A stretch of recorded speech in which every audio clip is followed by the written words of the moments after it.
Hi అండి. Hi అండి. జగన్మోహన్ రెడ్డి రేపు 22వ తారీఖు నుంచి ఏపీ అసెంబ్లీ సమావేశాలు జరగబోతున్నాయి. అసెంబ్లీ సమావేశాల్లో రాష్ట్రంలో ఈ 30 రోజుల పాలన గురించే అడ్డమైన కూతలు కూస్తున్నారు జగన్మోహన్ రెడ్డి కానీ వైసీపీ నాయకులు కానీ. మరి ఆ కూతలు అయ్యో అసెంబ్లీలోకి వచ్చి కూయొచ్చు కదా, ఆయన అసెంబ్లీలో ప్రశ్నించవచ్చు కదా. నెల రోజుల్లో చాలా చంద్రబాబు గారు ఇచ్చిన హామీల్లో చాలా ముఖ్యమైన హామీలన్నీ నెరవేర్చడం కూడా జరిగిపోయింది. గత ప్రభుత్వంతో మీరు పోల్చుకుంటే జగన్మోహన్ రెడ్డి ప్రభుత్వం వచ్చినాక 8 నెలల వరకు కూడా ఆయన చెప్పిన ఏ ఒక్క హామీని కనీసం నెరవేర్చడం మొదలు పెట్టలేదు. ఇప్పుడు కూటమి ప్రభుత్వం అయితే 1 మంత్లోనే మొత్తం అన్ని చేసేయడం జరుగుతుంది. మా ప్రభుత్వం అన్ని అభివృద్ధి కార్యక్రమాలు కానీ, పరిశ్రమలు రావటం కానీ, మరో పక్కన జగన్మోహన్ రెడ్డి చేసిన భారీ నుంచి అతి భారీ వేల నుంచి లక్షల కోట్ల కుంభకోణాలు బయటికి తవ్వటం కానీ మొత్తం అన్ని చకచకా జరుగుతున్నాయి. ఈ అసెంబ్లీ సమావేశాల్లో ఇవన్నీ చర్చకు వచ్చే అవకాశం ఉంది. మరి ఏమన్నా జగన్మోహన్ రెడ్డి సాక్షి పేపర్లో తప్పుడు రాతలు, ఫేక్ రాతలు, ఫేక్ ప్రచారాలు చేసేయన్నీ అసెంబ్లీలో ప్రశ్నించవచ్చు కదా. వచ్చి ఎందుకు పారిపోతున్నాడు? బెంగళూరు పారిపోయాడు జగన్మోహన్ రెడ్డి. వీటన్నిటిని వదిలిపెట్టి జగన్మోహన్ రెడ్డి బెంగళూరు ఎందుకు పారిపోయాడు అనే దాని మీద నాకు స్పష్టమైన విశ్లేషణ కావాలి. దీంట్లో ఇప్పుడు మొదటగా మీరు ఇక్కడ 2 అంశాలు లేవనెత్తారండి. ఒకటి ఏంటంటే అసెంబ్లీ సమావేశాలకు సంబంధించి జగన్ గారు హాజరవుతున్నారా లేదా, వీళ్ళు ఏదైతే ప్రచారంలో అసత్య ప్రచారాలు చేస్తున్నారో వాటన్నిటిని అసెంబ్లీలో ప్రశ్నించవచ్చు కదా. అది రెండోది బెంగళూరు గారికి జగన్ గారు ఎందుకు వెళ్ళారని చెప్పేసి అది. ఈ రెండు మొదటగా అసెంబ్లీ సమావేశాల గురించి చర్చించుకుందాం మనం. అసెంబ్లీ సమావేశాల్లో అసలు ప్రమాణ స్వీకారం రోజే జగన్మోహన్ రెడ్డి గారు ఏ విధంగా తడబడ్డారో, అసలు ఎంతసేపు ఉన్నారో రాష్ట్ర ప్రజలందరూ కూడా చూశారు. వెనక గేట్ నుంచి పారిపోయాడు. వెనక గేట్ నుంచి పారిపోయాడు. వచ్చేంత వరకు ఎంత టైం పట్టింది, ఎంతసేపు అసెంబ్లీలో 5 నిమిషాలు ఉన్నాడో 10 నిమిషాలు ఉన్నాడో ప్రజలందరూ కూడా చూశారు. అసలుకి జగన్మోహన్ రెడ్డి గారు కూటమి ప్రభుత్వం ఏర్పడిన దగ్గర తొలిసారి ప్రమాణ స్వీకారానికి అసెంబ్లీలో 2 నిమిషాల నుంచి 10 నిమిషాలు కూడా లేదే. ఇంకా ఎలా అసెంబ్లీ సమావేశాలకు హాజరవుతారు అనేది ప్రజలందరికీ ఒక ప్రశ్న అండి. ఇంకోటి ఏ విధంగా ఎదుర్కోవాలి, ఇంకోటి భావించేది ఏంటంటే ప్రజలందరూ కూడా జగన్మోహన్ రెడ్డి గారికి సంబంధించి కూటమి ప్రభుత్వం వచ్చిన నెల రోజుల్లో ఎటువంటి హామీలు నెరవేర్చిందని ఒక్కసారి మనం చూసుకుంటే, వచ్చిన వెంటనే తొలి 5 సంతకాలు డిఎస్సికి సంబంధించి కావచ్చు, అన్నా క్యాంటీన్ల ఏర్పాటుకు సంబంధించి కావచ్చు, అదేవిధంగా నిరుద్యోగుల స్కిల్స్ సెన్సెస్కి సంబంధించి కావచ్చు, యొక్క పెన్షన్లు ఏవైతున్నా వాటికి సంబంధించి కావచ్చు, వీటన్నిటి మీద కూడా తొలి సంతకం చేశారు. హామీలు కూడా అమలు చేశారు. 7,000 పెన్షన్ ఇవ్వడం జరిగింది. అమరావతిలో పోలవరం అమరావతి పనులు పరుగులు పెడతా ఉన్నాయి. రోజు ఆల్రెడీ కమిషన్ భాస్కర్ గారు రావడం జరిగింది. చంద్రబాబు నాయుడు గారు ముఖ్యమంత్రి హోదాలో ఎవరైతే లబ్ధిదారు ఉన్నాడో ఆయన ఇంటికి వెళ్ళి మరీ ముఖ్యమంత్రి పంపిణీ చేయడం జరిగింది. ఒక్క రోజులో 95% పైగా పంపిణీ చేసి రికార్డు సృష్టించడం జరిగింది. Without volunteers. అది కూడా సచివాలయ వ్యవస్థ అనుకుని ప్రభుత్వ అధికారులందరినీ కూడా మొత్తం ముఖ్యమంత్రులు, ఆయన ముఖ్యమంత్రితో పాటుగా మంత్రులు, ఎమ్మెల్యేలు పాల్గొని ఒక పండగలా చేశారండి. అలాగే ఆయన పెన్షన్ పంచడానికి వెళ్ళి చంద్రబాబు నాయుడు గారు మొట్టమొదటిసారి ఎవరింటికైతే వెళ్ళారో వాళ్ళ ఇల్లు, వాళ్ళ పరిస్థితి చూసి చాలా బాధపడి నీకు ఇల్లు కట్టించి ఇస్తానని చెప్పి మాట ఇవ్వడం జరిగింది. ఆయనకి నిన్న భూమి పూజ చేసి ఆ ఇల్లు కట్టడం కూడా అదొక శంకుస్థాపన. అలాంటి ఎన్నో అద్భుతాలు జరిగాయండి. లోకేష్ గారు చూడలేదంటారా? ఎవరైతే పీడబ్ల్యూ కేటగిరీలో ఎన్ఐటి కాలేజీలో ఎంట్రన్స్ లో సీట్ సాధించారో వాళ్ళందరికి కూడా 2 రోజుల్లో జీవో జారీ చేసి, అరగంటలో జీవో జారీ చేసి 2 రోజుల్లో వాళ్ళకి ఎవరైతే ఎంట్రన్స్ రావాలో అది కూడా మొత్తం బాధ్యత తీసుకొని ఫ్రీ ల్యాప్టాప్స్ కూడా పంపిణీ చేశారు. అలాంటివి చెప్పుకుంటే ఏది ప్రభుత్వ హామీలు కాకుండా ఇలాంటి చంద్రబాబు నాయుడు గారు ప్రత్యేకంగా చొరవ తీసుకుని స్పాట్ లో స్పందించినటువంటి దృశ్యాలు ఎన్నో ఉన్నాయి. అవన్నీ మాట్లాడుకుంటే నెల రోజుల సంఘటన కాదు, సంవత్సరంకి వెళ్ళిపోతుంది. ప్రతిరోజు శనివారం ఏదైతే ఉందో ముఖ్యమంత్రి హోదాలో ఒక సామాన్య ప్రజల్ని పార్టీ కేంద్ర కార్యాలయంలో కలవట్లేదంటారా? నేరుగా ముఖ్యమంత్రి కలిసే అవకాశం ప్రజలకు రాలేదంటారా? లోకేష్ గారు ఏ విధంగా ప్రజా దర్బారు చేస్తా ఉన్నారు?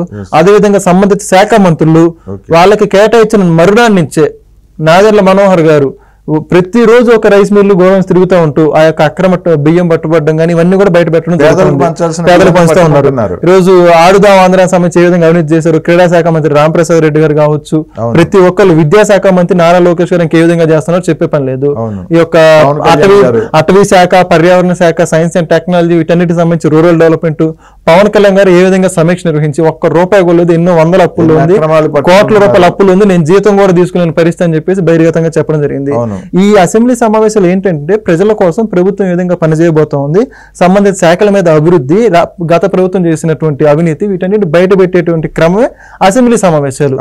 ఇవన్నీ కూడా ఇప్పటివరకు మనం చర్చించుకున్న విషయాలు ఏవైతే ఉన్నాయో, ప్రతి డిపార్ట్మెంట్ లో ప్రతి అవినీతిలో చేసిన కుంభకోణాల్లో ఎంతో మంది ఈరోజు జైలుకి వెళ్ళబోతున్నారు. ఐఏఎస్లు, ఐపీఎస్లు, వీళ్ళందరూ సంబంధిత శాఖ అధికారులు, ఈ మంత్రులందరూ కూడా. ఓ పక్క సిఐడి ఇంత సమగ్రంగా దర్యాప్తు చేస్తూ ఇన్ని ఆధారాలతో సిఐడి ప్రభుత్వం ముందు బయట పెట్టిందంటే ఇంకా సంబంధిత శాఖ మంత్రులు ఏ విధంగా ఊరుకుంటారు, ఎలా ఊరుకోవాలి, చట్టసభల్లో ఏ విధంగా వాళ్ళని ఉపేక్షించాలి అనేది వాళ్ళందరూ కూడా ఫైల్స్ సిద్ధం చేసుకుని సంబంధిత శాఖ మీద రివ్యూ మీటింగ్ సంబంధించి ప్రజలందరికీ తెలియాలని చెప్పేసి ఈ యొక్క అసెంబ్లీలో మీటింగ్ పెట్టడం జరుగుతోంది.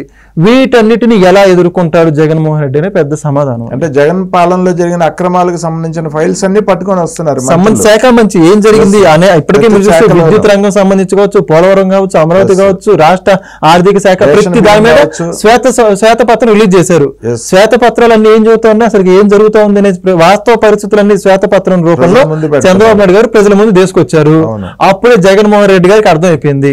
ఒకటి వాళ్ళు చేసిన అవినీతి వాళ్ళకి వ్యక్తిగతంగా అర్థమైనప్పటికీ కూడా ఈరోజు ప్రజల ముందుకు సిఐడి బయట పెట్టింది, చంద్రబాబు నాయుడు గారు బయట పెట్టారు, అదేవిధంగా సంబంధిత శాఖ కొత్తగా వచ్చినటువంటి మంత్రులు కూడా బయట పెట్టారు.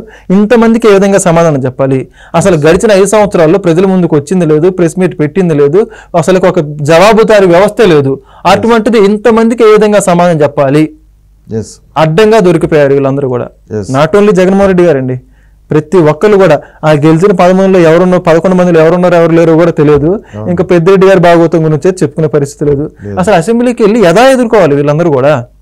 అసలు ప్రమాణ స్వీకారానికి 5 నిమిషాల సమయం కేటాయించినటువంటి వ్యక్తులు వీళ్ళందరూ కూడా ఇంకా ఇటువంటి పెద్ద వ్యూహాన్ని, ఈ తప్పుల్ని ఎలా కప్పిపుచ్చుకోవాలి? దేశం దోపిడీలు ప్రశ్నిస్తే చెప్పే సమాధానం చెప్పే పరిస్థితి లేదు ఇక జగన్మోహన్ రెడ్డి గారు. తప్పు చేసిన వాళ్ళు ఎలా చెప్తారండి? ఇప్పుడు ఒక దొంగతనం చేస్తూ పట్టుబడ్డాడు, అడ్డంగా దొరికిపోయాడు, రెడీ హ్యాండెడ్ గా దొరికిపోయాడు, ఏం కప్పిపుచ్చుకుంటాడండి? కప్పిపుచ్చుకుంటే మాత్రం వదిలేస్తారంటారా? అసలు దొంగతనం చేయడం తప్పు, రెడీ హ్యాండ్ గా దొరికిపోతే ఏం చెబితే ఎవరు నమ్ముతారు? అన్ని వాస్తవాలతో దొరికిపోయినప్పుడు. సో జగన్మోహన్ రెడ్డి గారు అందుకు సంబంధించి ఈ యొక్క అసెంబ్లీ సమావేశాలను కూడా బాయ్కాట్ చేయనున్నారని చెప్పేసి ఆరోపణలు అయితే రావడం జరుగుతోంది. ఎంతవరకు అని చెప్పేసి మనం కూడా ఎదురు చూడాలి. మరి ఇంకోటి, పులిని చూసి నక్కవాత పెట్టుకుందని లోకేష్ గారు ప్రజా దర్బార్ నిర్వహిస్తుంటే ఈయన కూడా లోకేష్ గారిని చూసి మొదలుపెట్టాడు ప్రజా దర్బార్ అని. ఆ ప్రజా దర్బార్ మొదలుపెట్టి 2 రోజులు కూడా అవ్వలేదు, దాన్ని కూడా వదిలేసి ఈ రోజు హుటాహుటిన బెంగళూరు పారిపోతున్నాడు. ఎందుకు పారిపోతున్నాడు? అసలు ప్రజా దర్బార్ అంటే ప్రజలు ఎవరి దగ్గరికి వెళ్తారు? ప్రజలు ఎవరి దగ్గరికి వెళ్తారు? అధికారంలో ఉన్నారు, అధికారం లేరని కాదండి. ఇక్కడ వాళ్ళ సమస్యలు పరిష్కరించే నాయకుడి దగ్గరికి వెళ్తారు. అది ఎవరైనప్పటికీ కూడా పార్టీలకు అతీతంగా. 5 సంవత్సరాల్లో, గడిచిన 5 సంవత్సరాల్లో ముఖ్యమంత్రి హోదాలో ఉన్నటువంటి వ్యక్తిగానే ప్రజల సమస్యలు తీర్చలేని వ్యక్తి ఇప్పుడు అధికారం కోల్పోయాక ఏం చేస్తాడు? ఏదో ఫోటోల కోసం వెళ్ళే వాళ్ళు కూడా ఫోటోల కోసం వెళ్తున్నారు, ఆయనకు అభిమానులు ఏదో అనిపించుకోవడం మినహాయిస్తే ఎందుకు వెళ్తారు? ఏం సాధిస్తున్నారు? ఈరోజు ఏమన్నా కూడా ఇప్పుడు వాళ్ళందరూ కూడా ప్రజా దర్బార్కి సమస్యలు చెప్పుకోవడానికి వెళ్తారు, సమస్యల పరిష్కారం కోసం వెళ్తారు. కానీ జగన్మోహన్ రెడ్డి గారిని ఈ విధంగా ఎందుకు చేశారో నిలదీయడానికి వెళ్తున్నారని చెప్పేసి ప్రజలందరూ కూడా అడుగుతూ ఉన్నారు. బెంగళూరు ఎందుకు పారిపోతున్నాడు? బెంగళూరు ఎందుకో ప్రజలందరికీ తెలిసిందే. ఎందుకంటే జగన్మోహన్ రెడ్డి గారికి ఏ రాష్ట్రాల ఆస్తులు ఉన్నాయి, ఎన్ని ప్యాలెస్లు ఉన్నాయి? బెంగళూరులో Yelahanka palace one of the biggest palace for Jaganmohan Reddy గారు. 37 ఎకరాల్లో ఉంది. బెంగళూరు మహారాజా ప్యాలెస్ 29 ఎకరాలు అయితే జగన్మోహన్ రెడ్డి ప్యాలెస్ 37 ఎకరాలు. బెంగళూరులో స్థానికంగా ఎవరైతే కర్ణాటకకు సంబంధించిన వ్యాపారస్తులు ఉన్నారు, గాలి జనార్దన్ గారు కావచ్చు, వీళ్ళందరూ వాళ్ళతో సమఉజ్జిగా ఉన్నటువంటి వ్యక్తి ఎవరంటే జగన్మోహన్ రెడ్డి గారు. అవును, జగన్మోహన్ రెడ్డి గారు మొత్తం కూడా ఆంధ్రాకి చెందినటువంటి వ్యక్తి. ఆంధ్రాకి చెందినటువంటి వ్యక్తికి కర్ణాటక, అదే మరి ముఖ్యంగా బెంగళూరులో ఎన్ని వేల కోట్ల ఆస్తులు ఉన్నాయో ప్రజలందరికీ కూడా తెలుసు. Yelahanka palace not small issue, but beyond that ఏంటంటే మైన్స్, క్వారీస్, పవర్ ప్లాంట్స్, ఇవన్నీ కూడా shopping malls, contract lands, real estate, ఇవన్నీ కూడా ఎప్పుడో ఈ రోజు మళ్ళీ పాత రోత కొత్త విధానం అన్నట్టు కొత్తగా ఎన్నిసార్లు చెప్పుకుని అదే రోత ఇవన్నీ కూడా 2010-9 వాళ్ళ నాన్నగారు అధికారంలో ఉన్నప్పుడు ఇవన్నీ బయటికి రావడం జరిగింది. సండూరు పవర్ ప్రాజెక్ట్ అని ఇవన్నీ కూడా ఎన్నిసార్లు చెప్పుకుని చెప్పి ప్రజలకు కూడా బోరు కొడతా ఉంది. ఇంకా ఆర్థిక నేరస్తులు 33 కేసులు, A1 charge sheet, ED, CBI ఇవన్నీ తెలిసిందే. అందులో ఇప్పుడు మనం మాట్లాడుకోవాలి కాబట్టి బెంగళూరులో ఇవన్నీ కూడా ప్రధాన కేంద్రంగా ఉన్నాయని చెప్పేసి వార్తలు. సో ఇవన్నీ ఇప్పుడు జగన్మోహన్ రెడ్డి గారు అధికారం కోల్పోయాక వాటన్నిటి మీద ప్రభుత్వం కానీ కేంద్ర ప్రభుత్వం కానీ విచారణ చేస్తే పరిస్థితి ఏంటి? ఓకే, ఇప్పుడు గవర్నమెంట్లో చేసిన అవినీతి అనేది పక్కదారి, అవన్నీ కూడా ఇవన్నీ ఈయన ప్రైవేట్ ఆస్తులు, పబ్లిక్ గా దొరికిపోయే ఆస్తులు. దట్టు ఏంటంటే అధికారంలో ఉన్నప్పుడు అవినీతిగా తెచ్చుకున్న ఆరోపణలు ఉన్నాయి, లక్షల కోట్లు. ఇవన్నీ వ్యక్తిగత ఆస్తులు, ఎలా సంపాదించుకున్నవన్నీ తెలుసు, కేసులు బుక్ అయ్యండి, మళ్ళీ కొత్తగా మాట్లాడుకోవడం అనవసరం. ఆ ఆస్తులు ఎలా కాపాడుకోవాలి? ప్రభుత్వ కుంభకోణాలు బయటపడ్డా అవి కేసులు రెడీ, ఇవి కూడా ఎలా కాపాడుకోవాలి? ఇంకా చేసేదేం లేక వీటికి ఏదో ఒక రూపంలో వీటిని కాపాడుకోవాలి, బినామీల రూపంలో ఏదో అని చెప్పేసి అక్కడ స్థానికంగా ఉన్నటువంటి ప్రభుత్వం ఏంటి? కర్ణాటక సిద్ధ రఘురామయ్య గారు, అదేవిధంగా డికే శివకుమార్ గారు, ఆ వాళ్ళతో చర్చలు జరిపేసి వైఎస్ఆర్ కాంగ్రెస్ పార్టీ విలీనం చేసేసి తద్వారా ఆస్తులు కాపాడుకోవాలన్న వాదనలు కూడా వస్తూ ఉన్నాయి.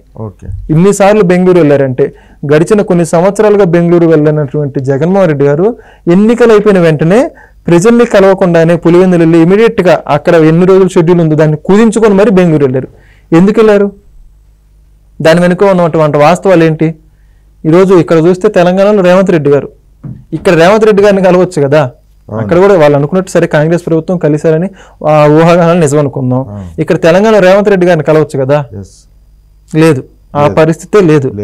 ఆంధ్రాలో ఇంకా చూసుకుంటే మాట్లాడే పరిస్థితి లేదు, అసలు ఊహించడానికి కూడా లేదు. ఇంకా పొరుగు రాష్ట్రం ఏదయ్యా అంటే కర్ణాటకలో కూడా డికే శివకుమార్ గారు కూడా రెస్పాండ్ అవ్వట్లేదన్న వాదనలు వస్తున్నాయి.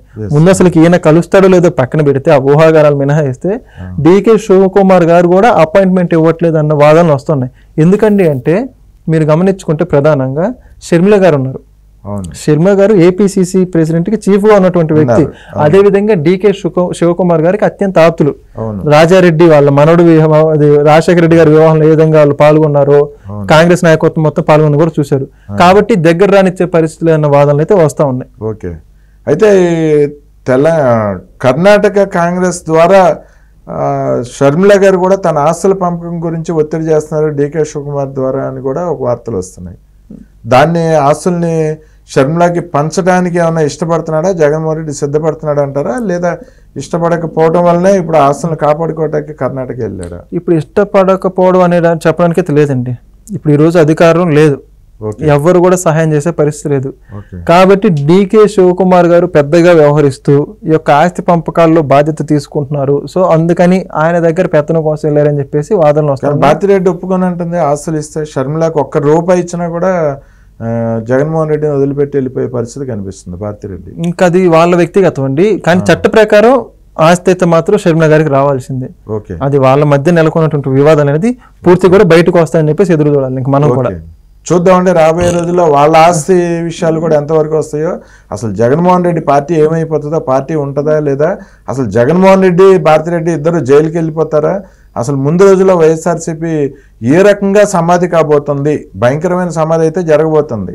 అదేదో అంటారు కదా 2020-2012 అని చెప్పి ఒక సినిమా వచ్చింది, 2012 యుగాంతం అని. అలాగే 2024 వైసీపీ అంతం అన్నట్టు ఇప్పుడు కనిపిస్తుంది చరిత్ర చూస్తుంటే.